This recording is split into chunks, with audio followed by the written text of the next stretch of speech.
ஓம் நம சிவாய நமக. தென்னாடுடைய சிவனே போற்றி, எந்நாட்டவர்க்கும் இறைவா போற்றி.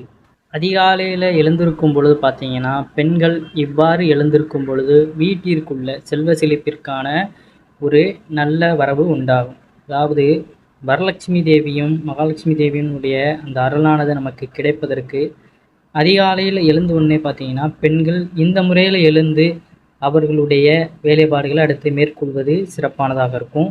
இந்த பதிவு ரொம்பவும் ஒரு பயனுள்ளதாக இருக்கும். கடைசி வரைய பாருங்கள். உங்களுடைய நண்பர்களுக்கும் இந்த பதிவை பகிர்ந்து கொண்டு மறக்காமல் நம்மளுடைய சேனலையும் சப்ஸ்கிரைப் பண்ணி வச்சுக்கோங்க. ஒருவருடைய உழைப்பிற்கு காரணமாக திகழ்வது பார்த்திங்கன்னா, பணத்தை சம்பாதிக்க வேண்டும் என்ற எண்ணம் தான். எண்ணம் எப்படி இருந்தாலும் அதற்குரிய உழைப்பு எவ்வளவு கடினமாக செய்தாலுமே அந்த பணத்தை நம்ம கையில் வாங்குவதற்கென்று ஒரு யோகமும் நல்ல ஒரு ஆற்றலும் நமக்கு தேவைப்படுகின்றது. பலரும் இன்றைய காலத்தில் பணத்தை வாங்காமலேயே கண்ணில் பார்க்காமலேயே உழைத்து கொண்டு தான் இருக்கிறார்கள். எவ்வளவு கடினமாக உழைத்தாலும் பார்த்திங்கன்னா, எவ்வளவு விசுவாசமாக நம்ம உழைத்தாலுமே அந்த உழைப்பிற்கேற்ற பலனை பெற முடியவில்லை என்று வருத்தப்படுபவர்களும் இருக்கிறார்கள். அதே சமயம் மற்றொரு புறத்தில் எந்த வேலையுமே செய்யாமல் அமைதியாக வீட்டில் அமர்ந்திருந்தாலும் அவர்கள் கையில் பணம் வந்து சேர்ந்து கொண்டே இருக்கும். இதற்கு முக்கியமான காரணமாக திகழ்வது அந்த மகாலட்சுமி தேவியின் அருளே. அப்படிப்பட்ட மகாலட்சுமியின் அருளை பெறுவதற்கு செய்யக்கூடிய ஒரு எளிமையான சூட்சுமமான விதிமுறைகளை பற்றி தான் நம்ம இந்த பதிவில் தெரிந்து கொள்ள போகிறோம். அதாவது நம்ம பெரிய வேலை செய்தாலும் சரி, சின்ன வேலை செய்தாலும் சரி, நம்மளுக்கென்று அந்த நேர்மறை ஆற்றல் அப்படிங்கிறது நம்ம வீட்டிற்குள்ள லக்ஷ்மி கடாசம் மிகுதியாக இருக்கும் பொழுது தான் அந்த பணவரவு அப்படிங்கிறது நமக்கு கிடைத்து கொண்டே இருக்கும். அந்த வகையில் நம்ம இந்த முறையை காலையில் நம்ம பின்பற்றி விட்டு அதற்கப்புறம் நம்மளுடைய வேலைப்பாடுகளில் ஈடுபடும் பொழுது அதை பணவரவு அப்படிங்கிறது பார்த்திங்கன்னா நமக்கு மிகுதியாக கிடைக்கும் அப்படிங்கிறதான் ஒரு உண்மை. அது என்ன அப்படிங்கிறது தான் இந்த ஆன்மீகம் சார்ந்த பதிவில் தெரிந்து கொள்ள போகிறோம். தினமும் நம்ம அதிகாலையில் எழுந்திருக்கும் பொழுது முக்கியமாக பார்த்திங்கன்னா பெண்கள் தான் வாசப்பிரிக்கு கோலம் போடுவதற்கு அதிகாலையிலே எழுந்து விடுவார்கள். அப்படி எழுந்திருக்கும் பொழுதே மகாலட்சுமி தாயாரை வழிபட்டு நம்ம வீட்டிற்கு அழைக்கும் பொழுது அந்த வீடு எப்பொழுதுமே லக்ஷ்மி கடாட்சத்தோடு நிறைந்திருக்கும். அவர்களுடைய அந்த கருணை பார்வை நம் மீது பட்டு விட்டாலே போதும், நம்ம தொட்ட காரியங்கள் அனைத்துமே வெற்றிகரமாக நடைபெறும். எந்தவித தடைகளுமே உண்டாகாது. குடும்பத்திலும் நல்ல சந்தோஷமான மகிழ்ச்சியான வாழ்க்கை ஏற்படும். அப்படிப்பட்ட சிறப்பு மிகுந்த ஒரு தாந்திரிக பரிகாரம் தான் இது. இதற்காக நம்ம பெருசாக செலவு செய்ய போகிறதெல்லாம் கிடையாது. காலையில் எழுந்திருக்கும் பொழுது பார்த்திங்கன்னா முகத்தை கழுவி விட்டு நம்ம வீட்டு நிலவாசலை திறப்போம். திறந்துட்டு என்ன பண்ணுவோம், நம்ம பாட்டுக்கு நம்ம வேலையை பார்க்க ஆரம்பித்தோம். ஆனால் அப்படி செய்யக்கூடாது. ஒரு 5 நிமிடம் பார்த்திங்கன்னா அந்த இடத்துல நம்ம நிற்கணும். அவ்வாறு திறக்கும் பொழுது நம்ம செய்ய வேண்டிய ஒரு வழிமுறை தான் இது. இது 2 வாசல்கள் இருக்கும் வீடாக இருக்கும் பட்சத்தில் பார்த்திங்கன்னா, கொல்லப்புறத்தில் வாசல் இருக்கின்ற வீடு அப்படிங்கிற பட்சத்தில் அந்த வாசல் கதவை தான் முதல்ல திறக்கணும். 2 வாசல் கதவு இருந்ததுன்னா பின்வாசல் கதவு கொல்லப்புறத்தில் இருக்கிற கதவை முதல்ல திறக்கணும். திறந்து ஒரு 5 நிமிடம் பார்த்திங்கன்னா அந்த இடத்துல நம்ம நிற்கணும். எதனாலன்னு பார்த்திங்கன்னா, நம்ம வீட்டிற்குள்ளே இருக்கின்ற அந்த எதிர்மறை ஆற்றல்கள் அப்படிங்கிறது எல்லாமே வெளியே போயிடும். அதுக்கப்புறம் நம்ம அந்த கதவை சாத்திட்டு திரும்ப நிலைவாசலுக்கு முன்வாசலுக்கு வரணும். முன்வாசலுக்கு வந்து பார்த்திங்கன்னா நம்ம கதவை திறந்து வைத்து விட்டு அப்படியே கதவு திறக்கும் பொழுது பார்த்திங்கன்னா, வரலட்சுமி தாயாரே வருக வருக என்று நம்ம 3 முறை கூற வேண்டும். இப்படி நம்ம கூறும் பொழுது பார்த்திங்கன்னா நம்முடைய வாசலில் மகாலட்சுமி தாயார் நிற்கிறார் என்ற அர்த்தம். அவருடைய அந்த கருணை பார்வை நம் மீது படும் அப்படிங்கிறது தான் தரிசனமான ஒரு உண்மை. தினமும் இந்த முறையை நம்ம எந்த ஒரு சலிப்பும் இல்லாமல் அனுதினமும் நம்ம கடைபிடிக்கும் பொழுது தான் நம்ம வீட்டிற்குள்ள லக்ஷ்மி கடாசம் மிகுதியாக இருக்கும். நம்ம நம்பிக்கையோடு இதை மேற்கொள்ளணும். ஏன்னா இது ஒரு சின்ன விஷயந்தானே, இதில் என்ன, இதை செஞ்சாப்புல என்ன நமக்கு கிடச்சிட போகுது அப்படின்னு நம்ம அலட்சியமாக ஒவ்வொரு விஷயத்தையும் நம்ம தட்டி கழிக்கிறோம். ஒரு சின்ன விஷயமா இருந்தாலும் அதற்குன்னு ஒரு மதிப்பு கொடுத்து அதை நம்ம முறைப்படி முழு நம்பிக்கையோடு சரிவர செய்தாலே அந்த சின்ன விஷயத்திற்கான பலன் நமக்கு பன்மடங்கு பெரிய அளவில் கிடைக்கும். அதனால் எதையுமே பார்த்திங்கன்னா நம்ம குறைச்சி மதிப்பிடக்கூடாது. ஒரு 48 நாட்கள் இந்த முறையை நீங்கள் செய்து பாருங்கள். உங்கள் வீட்டிற்குள்ளே நீங்களே ஒரு மாற்றத்தை உணரலாம் அப்படிங்கிறது தான் ஒரு உண்மை. இதை செய்து கொண்டு வருபவர்களுடைய கருத்தும் பார்த்திங்கன்னா, நமக்கு ஒரு நல்ல ஒரு வாழ்க்கையானது மாற்றத்தில் ஏற்படுகிறது.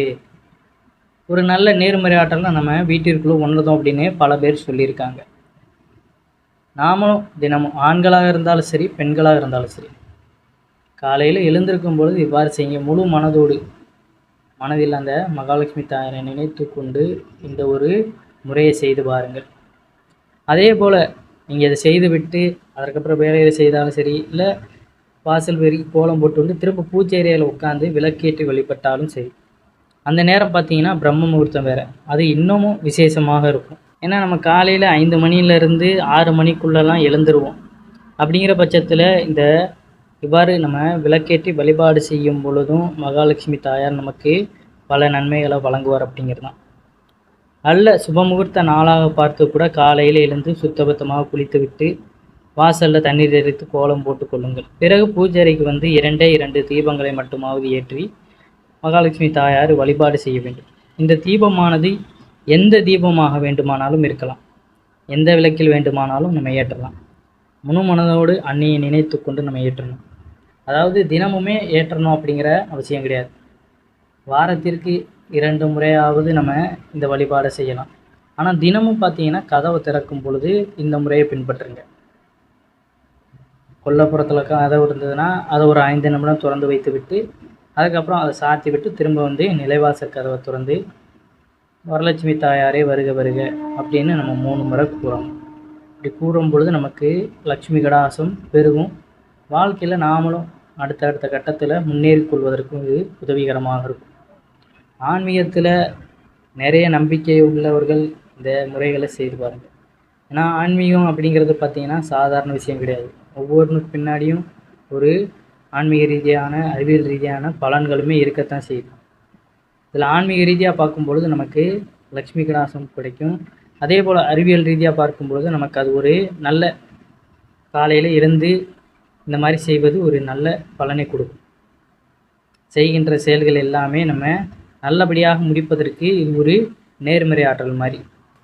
ஒரு சிறிய செயலை செய்வதன் மூலம் பார்த்திங்கன்னா அவருக்கு பல வகைகளில் நன்மைகள் ஏற்படும் பட்சத்தில் அவர் அந்த சிறிய செயலை செய்வதற்கு எந்தவித தயக்கமுமே காட்ட மாட்டார். நம்மை அறியாமலே பார்த்திங்கன்னா நம்ம செய்யக்கூடிய அந்த சிறிய சூட்சமமான விஷயம் நம்ம வாழ்க்கையை திருப்பி போடும். அந்த அளவிற்கு நம்ம மாறிவிடுவோம். இந்த சூட்சம வழிமுறையை தான் நம்ம ஆன்மீகம் சார்ந்த பதிவில் தெரிந்து கொண்டு இருக்கின்றோம். ஒவ்வொரு சின்ன சின்ன விஷயத்துக்கு பின்னாடியும் நீங்கள் சிறியதாக விளக்கேற்றினாலுமே அந்த இடத்துல ஒரு நேர்மறை ஆற்றலானது கிடைத்து கொண்டே தான் இருக்கும். முதல்ல அந்த இடத்துல நம்ம செய்கின்ற அந்த பரிகாரத்திற்கான பலன் கிடைக்கணும்னா நம்ம அதை நம்பணும். நம்ம நம்பி செய்கின்ற எந்த ஒரு காரியமுமே நமக்கு தோல்வியை தராது. நம்ம ஏதோ தானும் அடுத்தவர்களுடைய பேச்சை அறகுறையாக கேட்டுட்டு செய்யலாமா செய்யக்கூடாதா முயற்சி பண்ணுவோம் அப்படிங்கிற ஒரு ஏக்கத்தோடையே அப்போ நம்ம பண்ணும் பொழுது அதில் நமக்கு வெற்றி கிடைக்காது. கட்டாயம் முடியும், எல்லாம் நல்லதே நடக்கும் அப்படின்னு நம்ம மூவ் பண்ணிக்கிட்டே போகும்பொழுது தான் அதில் நமக்கு எல்லாமே நல்லபடியாக நடக்கும். அதை செய்யும் பொழுது அதற்குரிய பலன் என்ன என்பதை நம்ம உணர முடியும். மகாலட்சுமி தாயார் என்பவள் பார்த்திங்கன்னா நிலையாக ஒரு இடத்தில் இருக்கக்கூடியவள் அல்ல. அஷ்டலட்சுமியும் ஒரு சேர இருக்கக்கூடிய மகாலட்சுமிக்கு மொத்தம் 8 கால்கள் என்று அவளை சஞ்சலா என்று அழைப்பார்கள். சஞ்சலா என்றால் ஒரு இடத்தில் நிரந்தரமாக இருக்க மாட்டாள் என்பதுதான் அதன் பொருள். அப்படிப்பட்ட மகாலட்சுமி தாயாரை நம்ம ஒரு முறை வீட்டிற்கு அழைத்தோம் என்றாலே நிரந்தரமாக நம்ம வீட்டிலேயே தங்கிவிடுவோம் என்று நினைப்பது ஒரு தவறான ஒன்று. அதாவது நம்ம வீட்டிற்கு அவர் வந்தாலுமே அவருடைய அந்த அதுக்கப்புறம் சென்று விட்டாலுமே அந்த கருணை பார்வை அப்படிங்கிறது நம்மோட தான் இருக்கும். தொடர்ந்து அந்த அருளை பெறுவதற்கு நம்ம வணங்கி கொண்டே இருந்தால் போதும். ஒரு முறை நம்ம வாழ்க்கையில் ஒரு மாற்றம் நிகழ்ந்தாலே அதற்கப்புறம் அதை வைத்து நம்ம படிப்படியாக முன்னேறிக்கிட்டு போயிடலாம். அந்த மாதிரி தான் அது கிடைக்கிற வரைக்கும் நம்ம இந்த சூட்சம பரிகாரங்களை செய்து கொண்டு தான் இருக்கணும் நம்பிக்கையோடு. இப்போ நிறைய பேர் சொல்கிறது என்னென்னா, விளக்கு ஏற்ற தான் செய்கிறேன், கோயிலுக்கு போகிறேன், ஆனால் எனக்கு ஒன்றுமே நடக்க மாட்டேங்குது அப்படின்னு தான் சொல்கிறாங்க. நடக்கும், அதற்கான நேரம் வரல அப்படிங்கிறது கூட இருக்கலாம். கடவுளை நம்ம முழு நம்பிக்கையோடு நம்பி வாழும் பொழுது அவர் நமக்கு தக்க சமயம் வரும் பொழுது தான் நமக்கு தேவையான அந்த நற்பலன்களை கொடுப்பார். அதை தவிர்த்து பார்த்திங்கன்னா நாமளாக வலுக்கட்டாயமாக எதையாவது அடையணும் அப்படின்னு இந்த வாழ்க்கையில் அடைஞ்சோம்னாலும் அதனால் நமக்கு துன்பம் வரும். இப்போ ஒரு பொருள் மீது நம்ம ஆசைப்படுறோம், அந்த பொருள் நமக்கு கிடைக்கலன்னா நம்ம வருத்தப்படுறோம். ஆனால் அந்த இடத்துல ஒரு தெளிவு நமக்கு ஏற்படாது. என்ன தெளிவுன்னு பார்த்திங்கன்னா, அந்த பொருள் நமக்கானது இல்லை அப்படிங்கிற அந்த தெளிவு ஏற்பட்டு விட்டாலே அந்த இடத்துல அந்த மனிதனுக்கு நிம்மதியான வாழ்வு அப்படிங்கிறது. அதை தவிர்த்து பார்த்திங்கன்னா அந்த பொருளை அடையணும் அப்படின்ட்டு அதை பற்றி நினைச்சிட்டு தூங்கும் பொழுது எல்லா துன்பத்தையும் போட்டு தலையில் போட்டு குழப்பி கொண்டு இருக்கும் பொழுது வாழ்க்கை நரகமாகிவிடும்.